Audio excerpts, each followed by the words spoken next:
This show is brought to you in part by viewers like you who joined a Patreon or become YouTube members. Thank you. And if you could, hit the like button and subscribe if you want more Browns-focused content. So in my last video, I went over in detail how I thought that Todd Monken in his presence, his offensive system, could change what the Browns do in free agency. And then I made some suggestions on what it is that I think the Browns might be likely to do based on kind of that conversation that we've had. Now, as the weeks go on, we'll learn more and more about Todd Monken and what it is that Todd actually wants to get done over time. But for now, we're going to use what we know about Todd Monken and try to base that on what we think that's going to make for the free agency period and how those changes are going to affect what the Cleveland Browns are going to do in the draft, right? It's important to remember, as much as we talk about draft nonstop from the end of the season to the draft actually happening, the draft is actually the last thing that happens when it comes to big-time player acquisition in the offseason.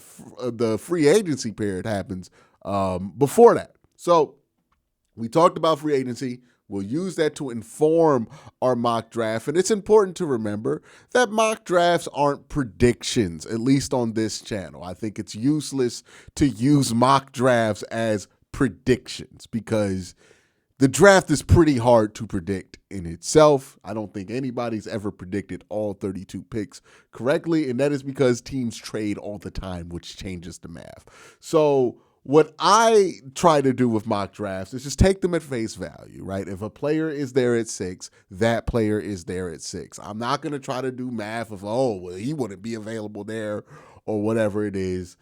I think that is a useless form of the exercise. I think the mock draft makes sense or makes more sense when you treat it as it was originally intended, which is to be an exercise to say, hey, look, these players are here. What do you want to do? You got these guys in free agency. This is who's available. This is who's left on the board. What do you do? It's a thought exercise, not a predictory exercise. But before I jump into these mock drafts, I got to thank my sponsor, Sleeper. So it's Super Bowl week, and I think a fun thing to do with the Sleeper app would be to do at least 5 days of 5 different slips for picks on Sleeper. So every day you watch my channel, I'm going to be going over a different themed pick list that I have in for the Super Bowl. We know I have a complicated relationship with special teams, and some of us might have a complicated relationship with Thursdays. So we want to do some picks here for Thursday on special teams. We got the kickers up here. I'm going to trust the kicker with $5, and hopefully I can make $15 out of it. Got the kicker making 2.5 extra points for Seattle, so 3 extra points for Seattle. And then I have the kicker for the Patriots making over 6.5 points from kicking. So field goal kicks and then extra points as well can make up the difference. Let me know what you think down in the comment section below. But if you want to join the fun, you can join the Sleeper app by using the promo code WORSTTAKE and get a 100% match on up to $100 when you make your first deposit. Make sure you join the Sleeper app. Use my promo code WORSTTAKE. And now let's get back to the video. For this mock draft scenario, the first one, I'm going to make the assumption that in my pick packet of wide receivers, we get, let's go with Deebo Samuel. And in my packet of offensive line options, we go with, let's go with Elijah Vera Tucker and Kevin Zeitler. So, Jermaine Illuminor. Let's say we got a tackle and Elijah Vera Tucker, and then the quarterback is Justin Fields. We'll go with that run of free agents. That's what the Browns have done. So let's use that to inform the mock draft. Again, I try to make it a little different here. So let's get started. Okay, so the first 5 picks of this draft are Fernando Mendoza, Ruben Bain, Arvell Reese, David Bailey, and Carnell Tate. Jordan Tyson is there. Makai Lemon is there. Caleb Downs is there. Jeremiah Love. The big thing, there are multiple things that I look for in terms of what could create opportunity for the Cleveland Browns when we're at pick 6, right? So there is the first opportunity, which is the obvious opportunity, which is who is available to draft, right? Like, that's the first opportunity. Who's available to draft? Because you can easily just select somebody, take them, put them on your team. The second opportunity is who's available on the board that might not be super valuable to you, but might carry value to other teams. When I look at the draft this year, I think the names that pop out are Ruben Bain, Arvell Reese, potentially David Bailey. I don't know much about him. I have not really looked into edge rushers because the Browns don't really need them. And Caleb Downs. Now, Caleb Downs does have some value to the Cleveland Browns. I would say of those 4, he's probably the most valuable to the Cleveland Browns. The Browns just don't need another linebacker or an edge rusher. So the Browns are in a bit of an interesting position because if Caleb Downs is there, somebody might be willing to trade up to get Caleb Downs, much like somebody was willing to trade up for Travis Hunter. Ruben Bain, somebody might be willing to trade up for Ruben Bain. So, that's what you monitor, right? What are the opportunities? Who's falling on the board? Who's available, right? Versus how much do you love the players on the board? For me, Carnell Tate, Makai Lemon, Jordan Tyson, similar grades on all 3 of them. I think with Jordan Tyson, you got to ask yourself what that medical is going to be, but if he gets the green check after the combine, then that's a non-factor. Those are the 3 best wide receivers in this draft class. Those are the 3 guys that you would feel comfortable taking at 6 here. Or if you had to trade back, you would like to be able to grab here.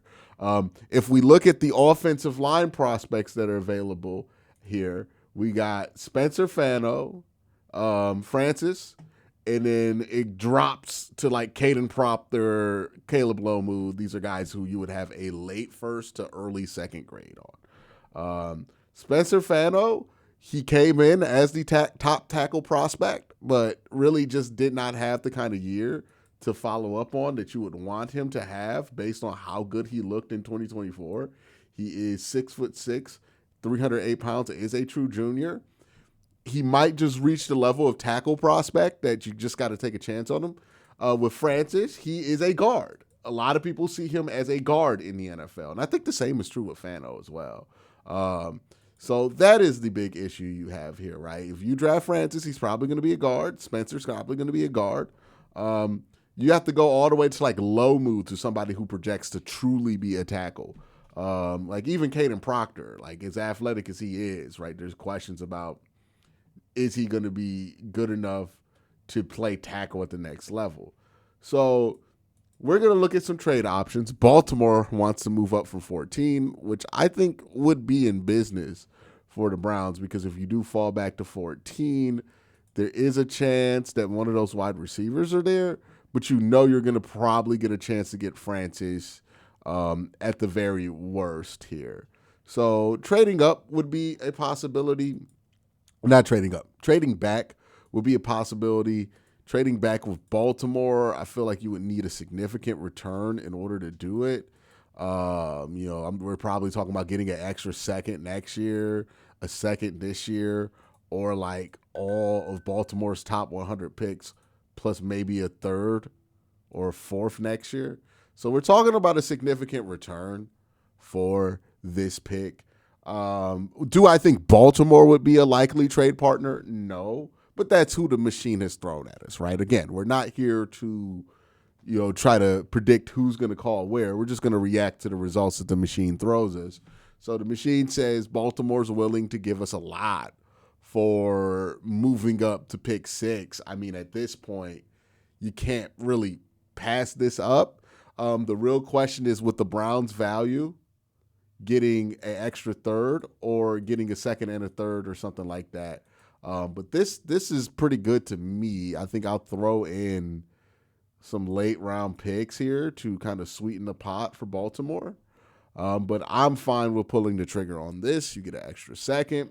You only have to move back to 14. You can still get your guy at guard.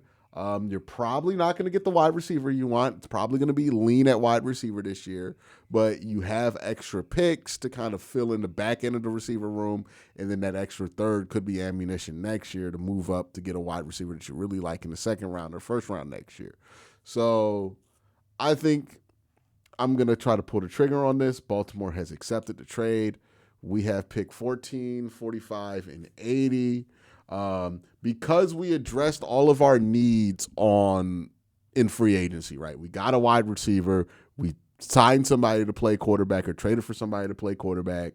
And then we addressed the offensive line. We're not desperate here, so we don't desperately need something to kind of break our way in order to have a functional team.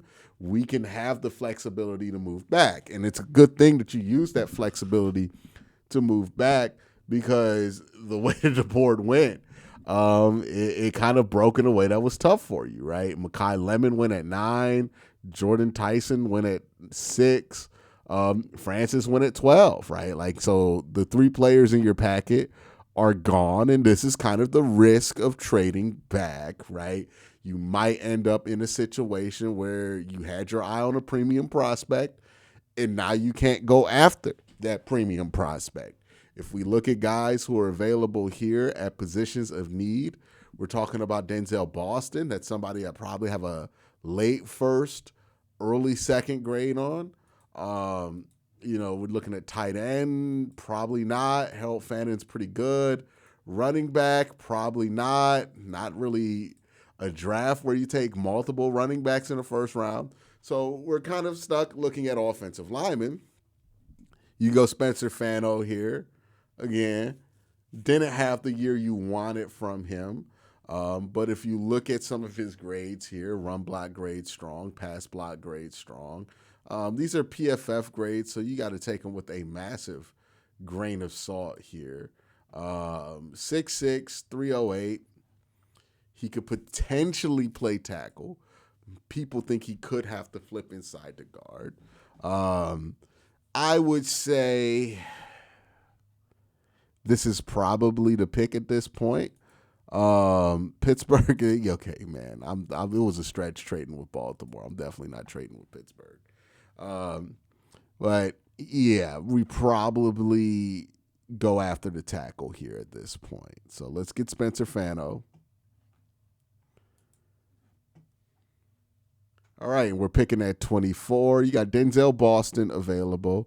Olivi Vega Ioni. I'm so sorry if I butchered that tremendously. So you got some good O-line options here. Now, if we're looking at the O-line that we built, we have Elijah Vera Tucker, who's 25 years old under contract. We just drafted Spencer Fano, who we're going to say is going to play tackle here, so we can push Jermaine Illuminor to either right tackle, have him compete with DeJuan Jones, because you can't really rely on DeJuan Jones. So let's just say we're just going to move Illuminor to right tackle, right? So Illuminor to right tackle, Spencer Fano left tackle, Elijah Vera Tucker. That leaves us 2 spots on the O-line. Where we could take a developing guy, or we can make a move. We can always bring back Tevin Jenkins after the draft, or go after somebody like a Kevin Zeitler who might be available after the draft, or Isaac Siamalu who might be available after the draft. Right, you got some plug-in options.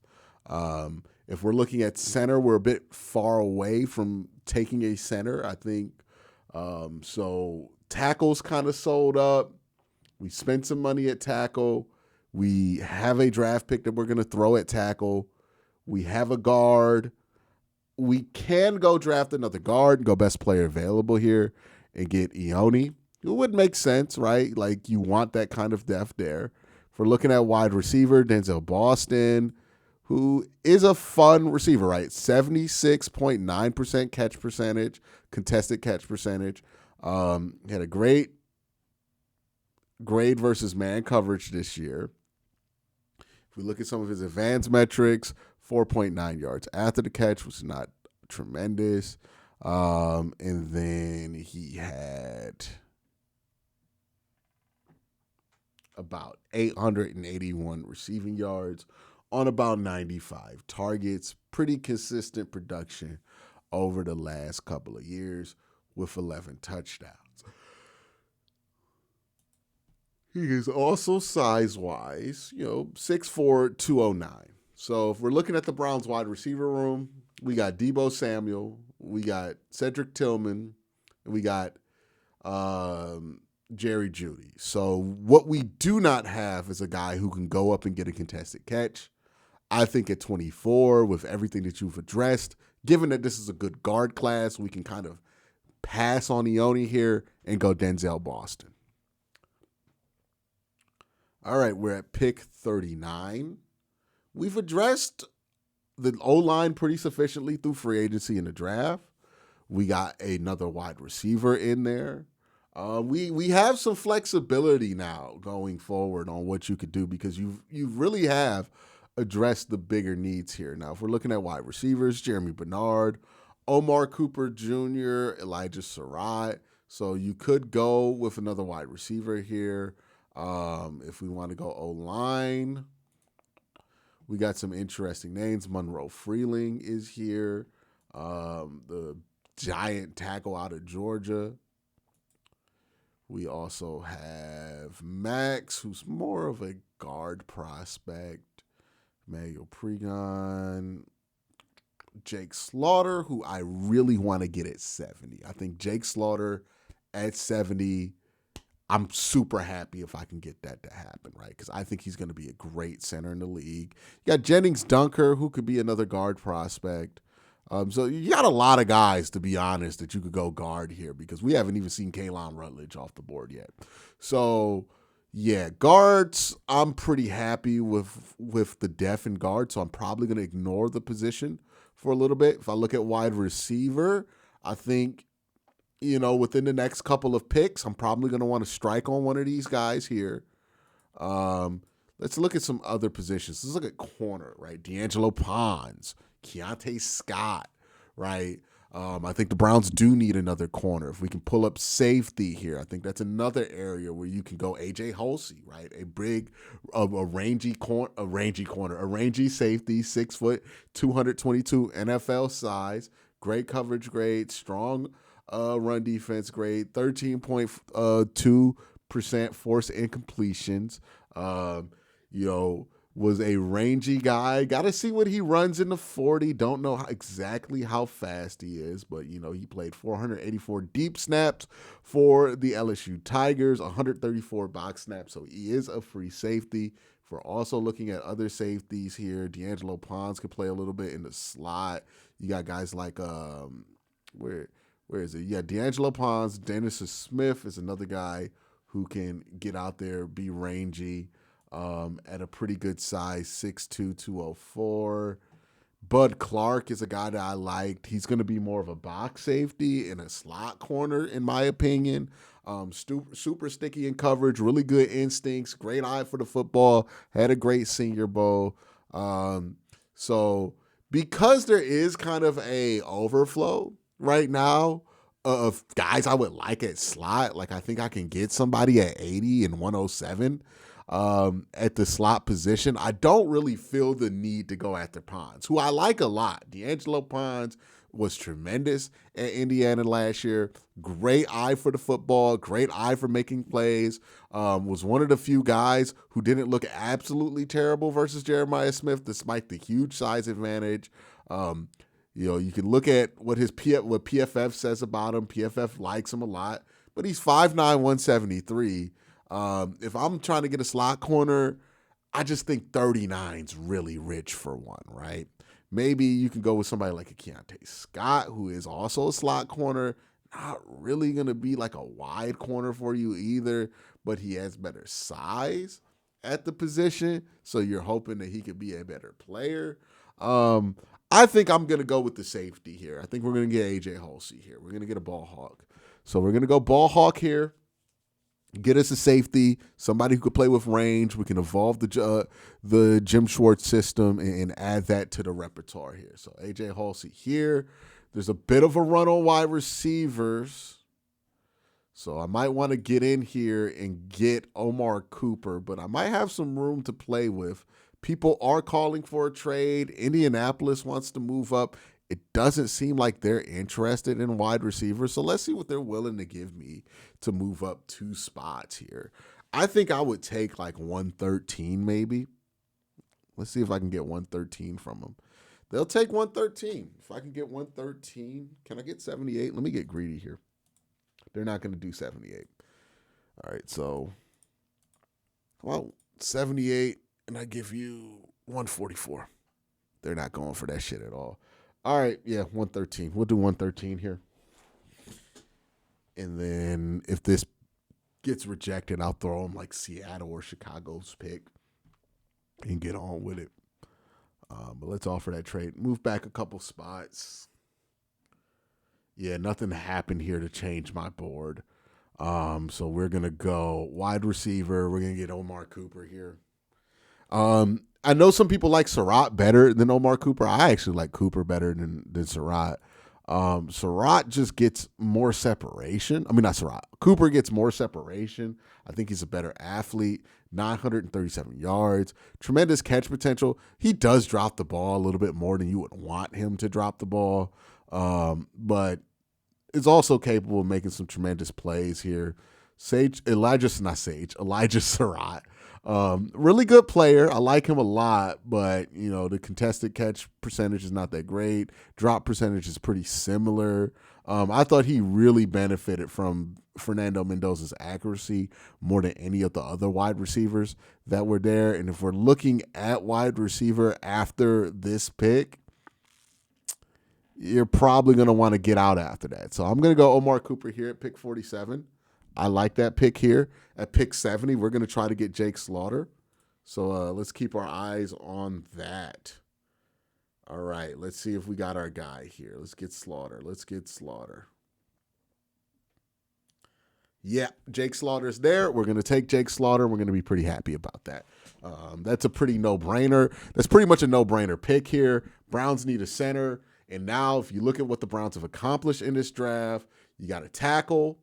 You got your guard in free agency in Elijah Vera Tucker. Now you have your center in Jake Slaughter. You can go out and you can get a Tevin Jenkins or a Kevin Zeitler, or you might just draft somebody. And then on the other tackle position, you got Jermaine Illuminor and DeJuan Jones battling it out for that spot. And DeJuan, if he loses that battle, which I anticipate, can be your swing tackle now. So pretty good depth there. You feel much better about what's going on here. Let's go Jake Slaughter. Let's get to pick 80. And if we get to pick 80, I think we're going to have some really nice options here at guard to continue to fill out this roster offensively. So we're just really addressing the offensive line. We're really addressing the wide receiver room, right? You got Chase Basantis sitting here, Kalen Rutledge, Bo Stevens. I'm not too big on Bo Stevens. So, I think Rutledge would probably be the pick here. I know that PFF's not as high on him, but I saw him at the Senior Bowl. I'm pretty high on him. I don't really know much about Chase Basantis. I've watched Kalen Rutledge at Georgia Tech. I've watched him in the Senior Bowl. I like Kalen Rutledge, so I would take him here. Let's see what else is available at other positions. We've also kind of sufficiently handled tight end, so we don't really have a need to go after somebody. If we did, it would probably be Sam Roush, right? But you signed Isaiah Likely in free agency. You also have Pat Ricard. You can go out and bring in Charlie Kohler after the draft if you really have a need there. If we're looking at corner, nothing really jumping out to me at corner that I want to do. Maybe safety. We went Halsey here. I'm going to keep an eye on Bud Clark because if he's sitting there at 107 or 113, I'm probably going to pull the trigger on that. What about linebacker? Where's my guy at? Jacob Rodriguez is also another one where I'm like, hey, if he's sitting there at 107, I really like him. If I want to play the PFF game, right, then Jacob Rodriguez would be the guy that I go after because you can get Kalen Rutledge later. Let me just make sure I don't get fucked here because I really want a guard that I think can start. And I think Rutledge after him, there's a bit of a fall off there. Yeah, because I'm not going to start Caden Barnett year one. All right. So, yeah, let me try to play the PFF game here. Let me try to play the PFF board. So we're going to go Jacob Rodriguez at linebacker. He moves well in space. And he is a crash test dummy. All right. And then interior line, Rutledge is still there. Probably can get him at 113. We can also go Bud Clark here, who I think would be Thaddeus Dixon is there too. Let's get Bud Clark because I think Bud can really play slot. I think Bud's going to be a great slot corner. So we're going to go Bud Clark here. And then 113, we're going to take Kalen Rutledge. So Bud Clark here. And then we're going to go interior offensive line. We're going to take Kalen Rutledge. And I could care less about what happens with the board after this.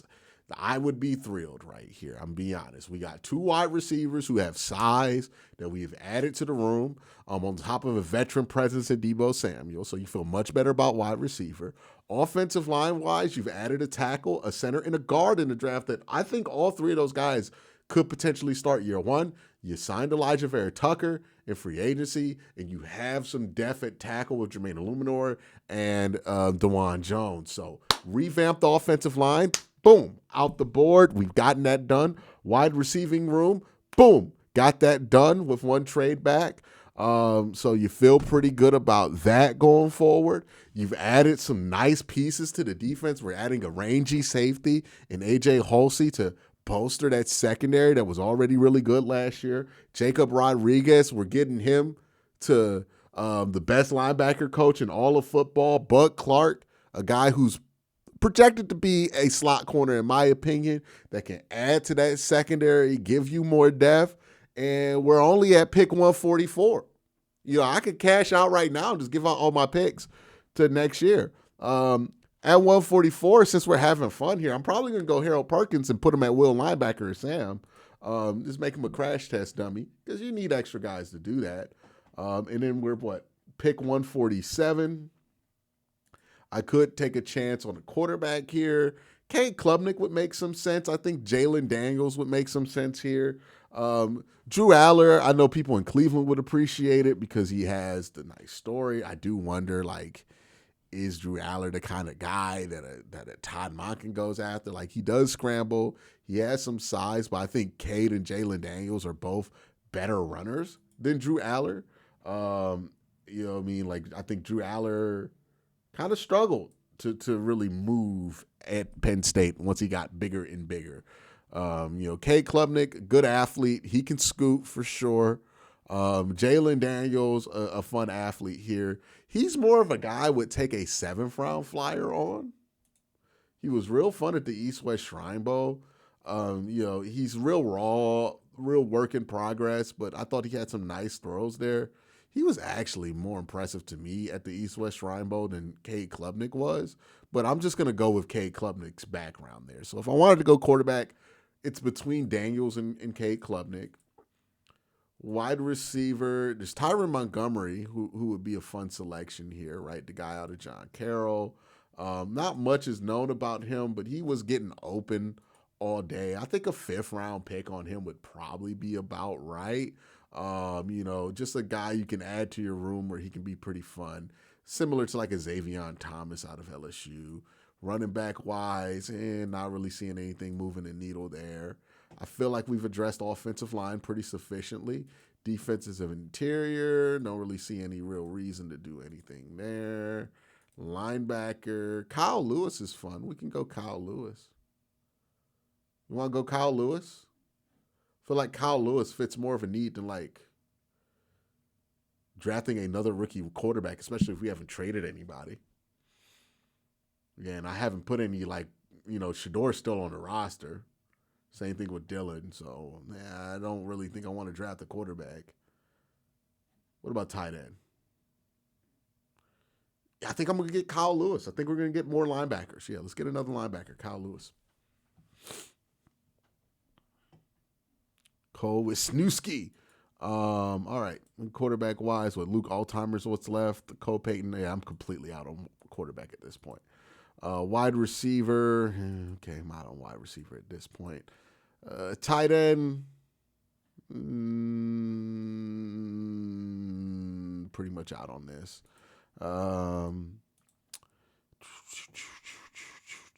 Is there anything left that I want to really get involved with?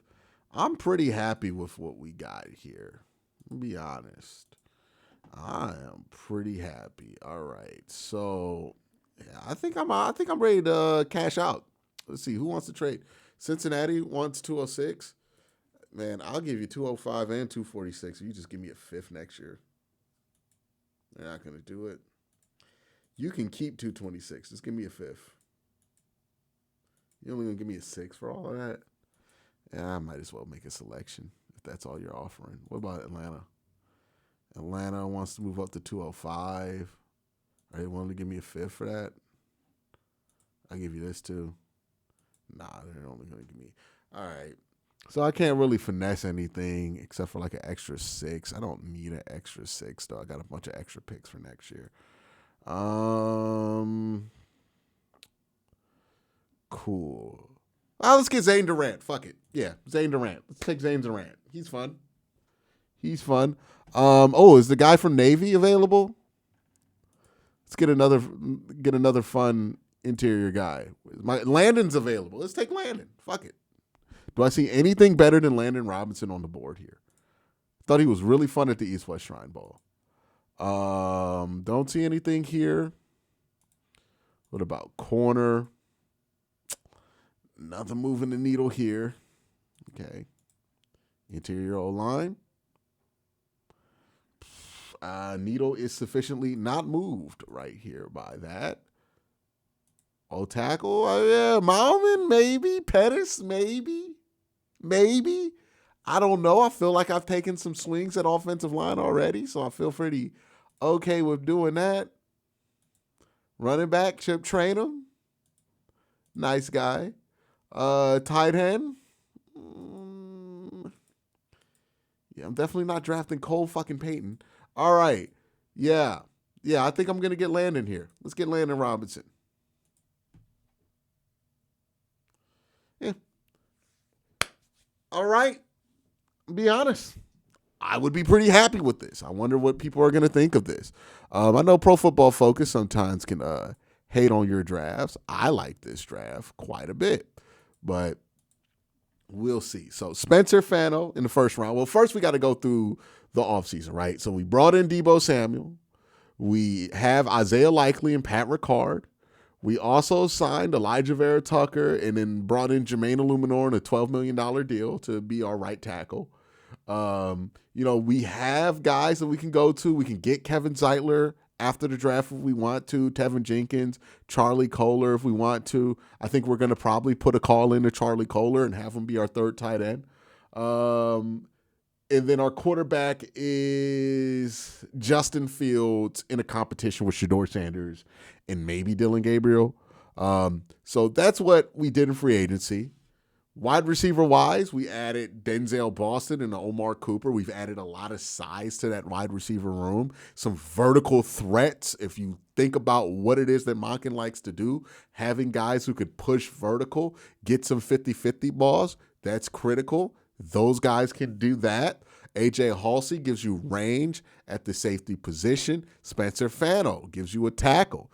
If we look at the trade that we made, the Baltimore Ravens gave us picks 14, 45, and 80, and a round 3 pick next year. They gave us a Godfather offer, 4 pick 6 and 139. We took that offer. We turned it into Spencer Fano.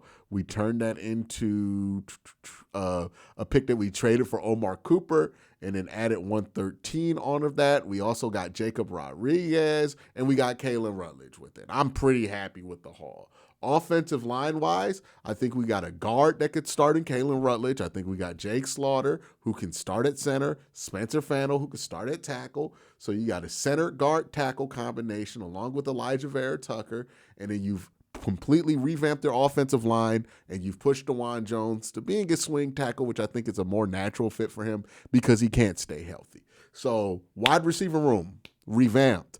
Offensive line, revamped. You got a decent enough competition at quarterback to where you hope you could be much better next year. And then if you look at what we've been able to add on the defensive side of the ball, we turned a defense that was already good into a defense that can be even better than they were last year. A.J. Halsey, one of the most rangy ball hawk safeties in all of college football last year. Bud Clark, who I think can play slot corner for this team.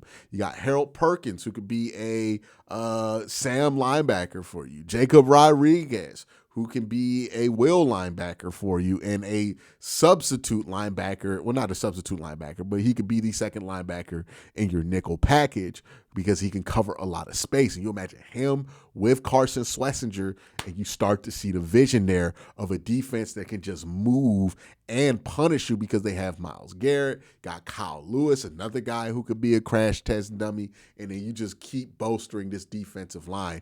Zane Durant was whooping ass all Senior Bowl. Landon Robinson was whooping ass all East-West Shrine Bowl. If the Browns walked out with something like this, I think this would be a sufficient enough haul to where if you hit on these draft picks, then you can start to see where this team could make a dramatic jump and be a very attractive team for a quarterback to go to, given that they're going to have draft picks next year, an extra third next year, and you know, they're going to be at a position where they can sacrifice some of these picks because the roster just isn't in such a dire shape. But that's my thoughts. Let me know your thoughts in the comment section down below. Y'all have a great day. Peace.